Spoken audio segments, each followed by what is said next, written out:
It's central. So we do have a brand portal as well. It's called the Brand Centre. We have over 18,000 users at the moment, and on average, we have about 65 people logging in a day, which is something that we've really driven over the last 18 months or so through launching it across all countries and embedding it in the business by having a local owner who, on the ground in each market is responsible for engaging people with it. So it's not a hugely technological tool, but it's a really useful place where both agencies and staff can read our guidelines, download our assets, and share best practice as well. And that is the area that we've most developed recently, sharing best practice, because there was a demand from the business to see what other markets were doing in terms of advertising. That's been hugely successful.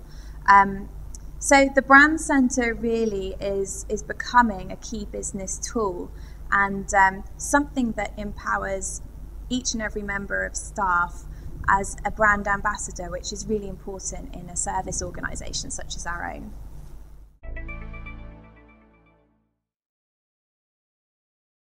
The hard part wasn't really launching the Brand Centre. The hard part is maintaining the momentum behind it. So we wanted to prevent the situation where we would have people logging in, downloading a PowerPoint template and their 5 favourite images and never going back there. So the way we overcome that is by rigorous training, face-to-face as much as possible. What we also do is send out a quarterly newsletter, and I have calls with all of the local owners telling them about the statistics in their country for usage, which they have as part of their objectives. And we just keep people up to date with what's new. It's really important to keep it fresh and changing and evolving.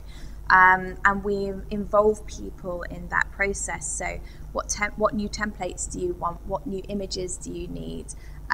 If a part of the business is rebranded, showcasing that on the homepage. So people want to log back in and have a fresh look. I think that's really important.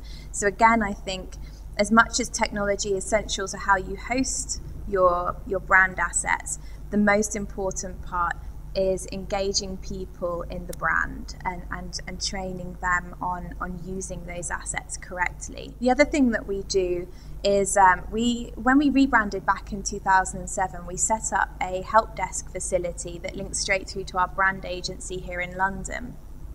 That was mostly to support the local teams in getting to grips with the new look and feel and identity. We thought that it would close down when we launched the Brand Centre, but it's become more and more popular, particularly with our agencies. And the really nice thing about that is that we're building up a relationship and a rapport with the local teams and helping them gain the confidence to use the brand assets in a way that is relevant to the local market. So flexibility and adaptation rather than taking our guidelines as rules, which they're not. It's a guide, and it has to be interpreted for the local markets.